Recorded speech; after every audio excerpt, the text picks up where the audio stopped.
Madame,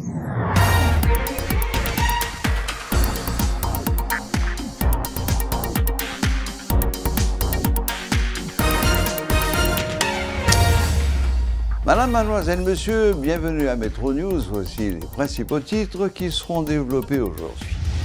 La ministre de la Justice, Émilie Prophète-Milcé, appelle la population à poursuivre sa coopération avec la police et à ne pas hésiter à dénoncer les kidnappeurs. Selon elle, la police a pour ordre d'endiguer le phénomène du kidnapping par tous les moyens. Plus de 20 000 emplois sont actuellement menacés au parc industriel de la compagnie de développement industriel Codevy à Ouanaminthe. L'entrepreneur Clifford Apped déplore qu'un petit groupe de personnes tente actuellement d'obtenir la fermeture du parc Codevy. Le troisième sommet UEC-CELAC, qui réunira les dirigeants de l'Union européenne et de la communauté des États latino-américains et du Caraïbe, CELAC, se déroulera à Bruxelles les 17 et 18 juillet prochains, selon l'ambassadeur de l'Union européenne en Haïti, Stefano Gatto.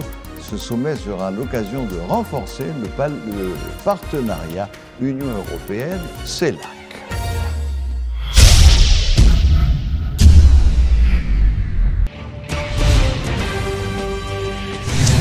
La ministre de la Justice exprime ses préoccupations par rapport à la recrudescence des cas de kidnapping dans le pays.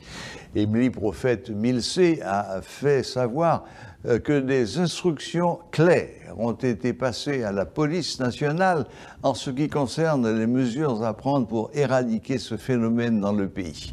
La titulaire de la justice souhaite que la population continue de collaborer avec la PNH dans le cadre de cette lutte contre des bandits. Je sais qu'il y a beaucoup de difficultés pour circuler, pour aller particulièrement dans le sud, mais nous continuons de vivre, nous continuons de créer et nous continuons de travailler et de prendre des dispositions tous les jours avec la police pour que la situation sécuritaire s'améliore.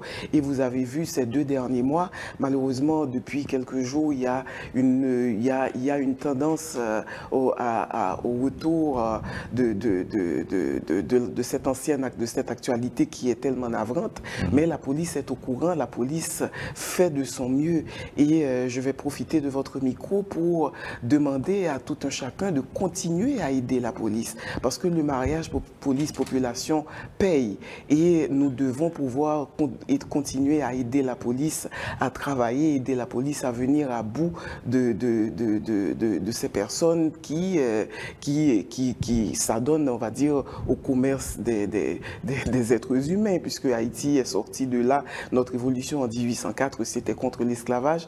Et prendre quelqu'un, s'emparer du corps de quelqu'un, l'enfermer, obliger sa famille à payer, c'est criminel, mais c'est aussi un acte inacceptable pour les Haïtiens et les Haïtiennes que nous sommes, un acte contre la liberté des individus, alors que Haïti a fait cette révolution en 1804 qui a marqué un tournant dans la question des droits de l'homme. C'était un point de bascule pour le monde et Haïti reste ce symbole au-delà des accidents que nous avons pu connaître. Donc la population doit continuer à aider la police à dénoncer ces personnes afin qu'elles puissent être appréhendées par la police. C'est de cela que je parle parce que c'est ensemble que nous allons pouvoir venir à bout du kidnapping. L'entrepreneur Clifford Apped déplore qu'un petit groupe de personnes tente actuellement d'obtenir la fermeture du parc Codevy à Ouanaminthe. Il rappelle que 20 000 emplois ont été perdus ces dernières années dans le secteur textile en raison de l'instabilité politique et du contexte international difficile et estime que ceux qui se présentent comme les défenseurs des travailleurs font beaucoup de mal à l'économie nationale.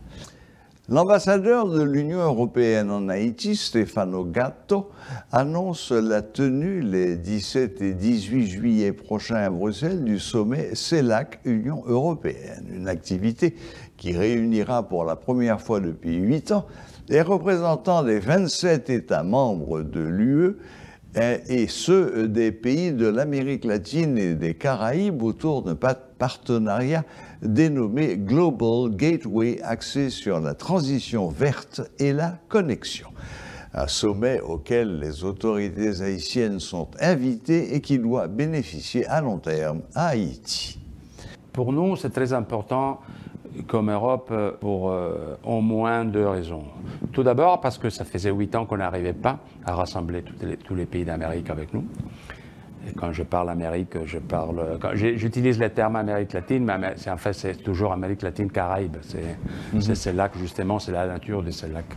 Et de l'autre côté, c'est aussi le moment de renforcer notre présence et notre dialogue et notre partenariat avec la région américaine. Et là, la chose qui intéresse dans ces sommets, c'est le fait qu'on lance une grande initiative, que ça s'appelle la Global Gateway.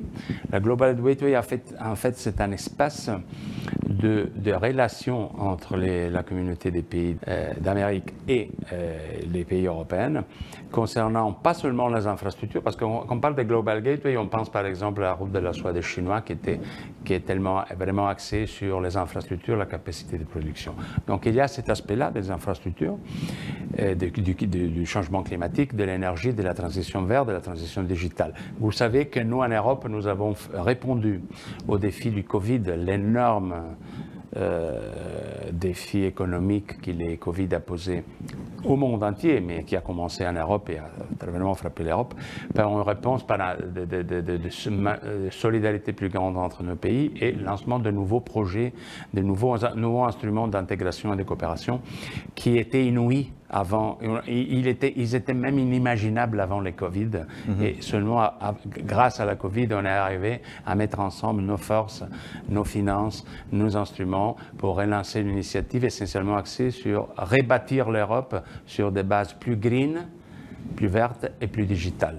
Le Green Deal, vous savez que l'Union européenne, les pays européens ont toujours été très attachés à l'idée d'un reset sur des questions, sur l'aspect du vert.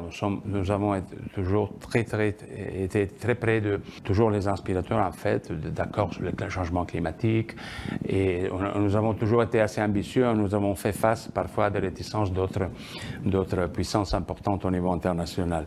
Donc ça a toujours été dans nos cœurs l'aspect de la transition verte. On a décidé de rebâtir l'Europe à partir de ça et on a décidé aussi de dialoguer avec le reste du monde sur ça parce que c'est une bataille qu'on doit faire ensemble. Nous avons une coopération traditionnelle avec les pays européens qui est gérée par l'Union européenne, par la Commission européenne, mais en même temps on veut utiliser cette coopération de façon plus proactive pour que ça devienne un levier vraiment des investissements privés. Or évidemment, vis-à-vis d'Haïti, c'est un peu compliqué cette perspective en ce moment parce que c'est pas évident de pouvoir attirer des investissements. Donc pour Haïti, c'est vrai qu'il faut faire un travail plus traditionnel ou plus à la base de revenir vers un accord politique, de créer des conditions pour que l'économie puisse repartir, redémarrer pour le bien des citoyens haïtiens et aussi pour créer des possibilités d'emploi, d'investissement, que ça devienne un pays à nouveau intéressant. Donc on a voulu à tout prix insérer Haïti quand même dans cette logique du Global Gateway, c'est-à-dire peut-être ce n'est pas pour aujourd'hui qu'on pourra favoriser nos investissements, mais quand même on veut créer les conditions pour que ça devienne possible dans l'avenir, parce que Haïti, il va sortir de sa crise. À un moment donné. Donc il faut travailler sur les conditions pour cela. Pour cela, on a besoin d'infrastructures, pour cela, on a besoin d'éducation, on a besoin de santé, on a besoin de sécurité, évidemment. La possibilité pour les tribunaux d'avoir un local, pour les juges d'avoir un bureau et tous les problèmes sociaux du pays ont fini par provoquer une indisponibilité de la justice, déplore le barreau de Port-au-Prince. Pour discuter sur ces problèmes et tenter de dégager des solutions, le barreau de l'Ordre des avocats de Port-au-Prince organise une foire du livre, de la gastronomie et de la culture le 14 juillet prochain. Ce sera aussi l'occasion pour les avocats de vendre des livres, leur principale activité pour pallier au dysfonctionnement des tribunaux, souligne maître Nathalie Wakam-Cyprien, conseillère de l'Ordre des avocats de Port-au-Prince.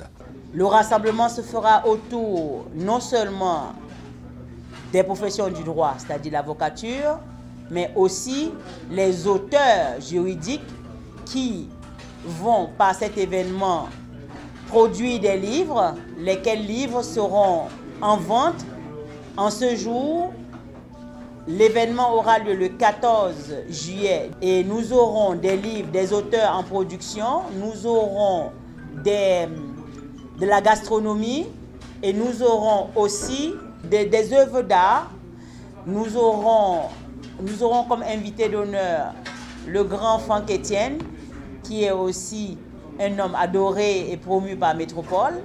Nous aurons Maître Léon Saint-Louis, qui est un très grand avocat haïtien, d'une grande probité, d'une grande culture, d'une grande générosité, et qui sera à la fois là comme auteur, mais aussi à la rencontre des jeunes.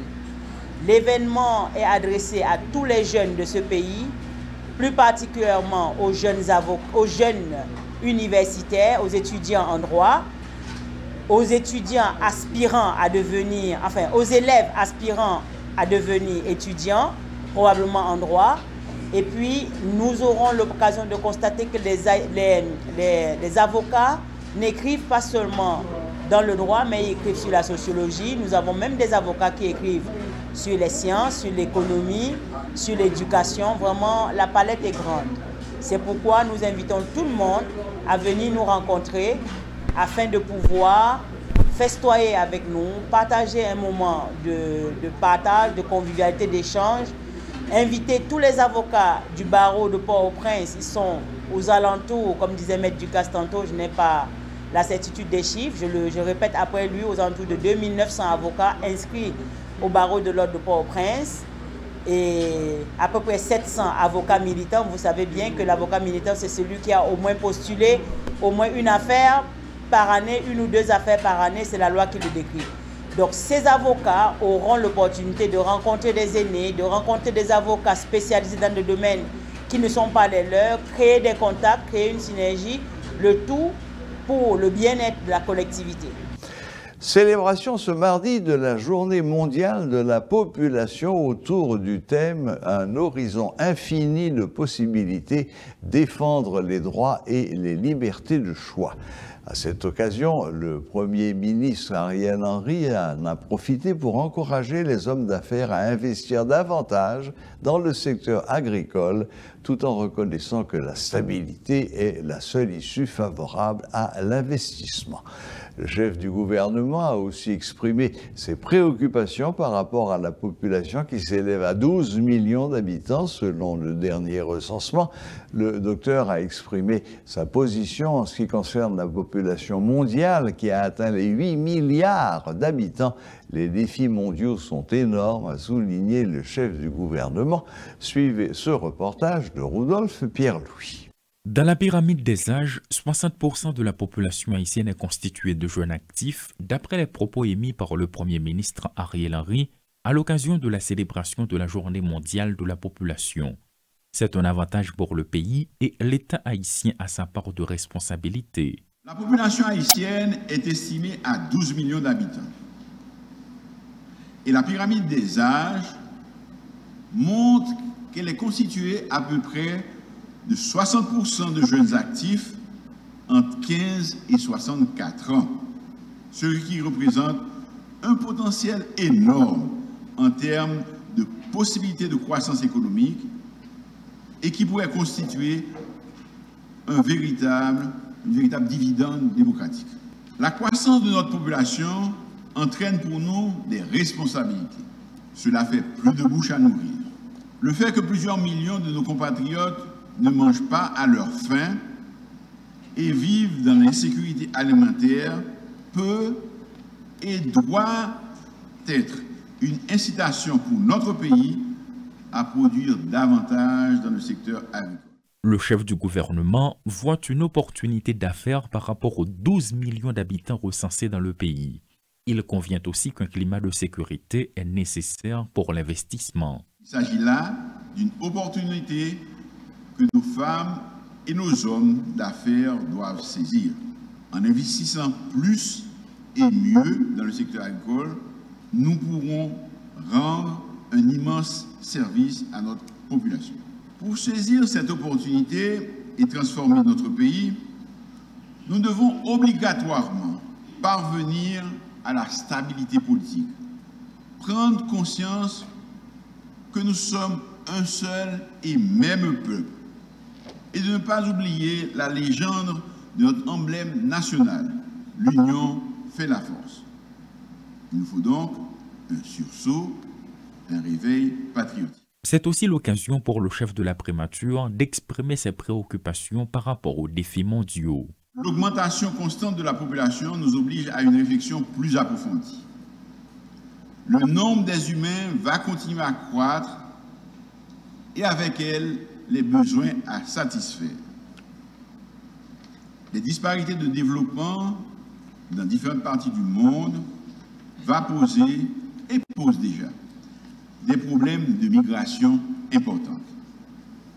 Il nous faudra trouver ensemble, au niveau mondial, les réponses à ces défis qui sont devant nous. Le Premier ministre Ariel Henry n'est pas le seul à être préoccupé par la question. Le ministre de la Santé publique, le docteur Alex Larsen, s'interroge également. La population haïtienne soulève chez chacun de nous certaines appréhensions. Que produit Haïti pour satisfaire les besoins de tous ses habitants? Qu'adviendrait-il dans les 20 prochaines années si la population haïtienne continue de croître à ce rythme? Le rapport sur l'état de la population mondiale de 2023 nous invite à surmonter cet état d'anxiété en changeant de paradigme. Désormais, nos gestionnaires se demanderont plutôt si les Haïtiens, en particulier les femmes, sont libres de faire leur propre choix en matière de procréation. Tout au long de cette activité déroulée autour du thème « Un horizon infini de possibilités, défendre les droits et les libertés de choix », un rapport sur l'état de la population mondiale est produit, mais en ce qui concerne sa publication, il est difficile de se prononcer. Le secrétaire d'État à la population en a fait état, ainsi que la responsable du Fonds des Nations Unies pour la population. Selon le Premier ministre Ariel Henry dans son discours de circonstance et le ministre de la Santé publique et de la population, le docteur Alex Larsen, la population haïtienne s'élève à 12 millions d'habitants. Des chiffres communiqués à l'occasion de la célébration de la Journée mondiale de la population. Cependant, des interrogés sous couvert de l'anonymat remettent en question ces chiffres par rapport au dernier recensement qui a eu lieu en Haïti il y a de cela 10 ans. Toutefois, le Premier ministre, le chef du gouvernement, estime que c'est une opportunité pour les hommes d'affaires d'investir davantage dans le secteur agricole car d'année en année, ces chiffres risquent d'augmenter. Paul Leyel et Rodolphe Pierre-Louis pour Télémétropole. Et pour conclure, la reprise des principaux titres. La ministre de la Justice, Emily Prophète-Milcé, appelle la population à poursuivre sa coopération avec la police et à ne pas hésiter à dénoncer les kidnappeurs. Selon elle, la police a pour ordre d'endiguer le phénomène du kidnapping par tous les moyens. Plus de 20 000 emplois sont actuellement menacés au parc industriel de la compagnie de développement industriel Codevi à Ouanaminthe. L'entrepreneur Clifford Apped déplore qu'un petit groupe de personnes tente actuellement d'obtenir la fermeture du parc Codevi. Le troisième sommet Union européenne CELAC, qui réunira les dirigeants de l'UE et de la communauté des États latino-américains et des Caraïbes, CELAC, se déroulera à Bruxelles les 17 et 18 juillet prochains. Selon l'ambassadeur de l'UE en Haïti, Stefano Gatto, ce sommet sera l'occasion de renforcer encore le partenariat UE-CELAC. Voilà. La boucle est bouclée. Merci de nous rester fidèles et à la prochaine, même heure, même chaîne.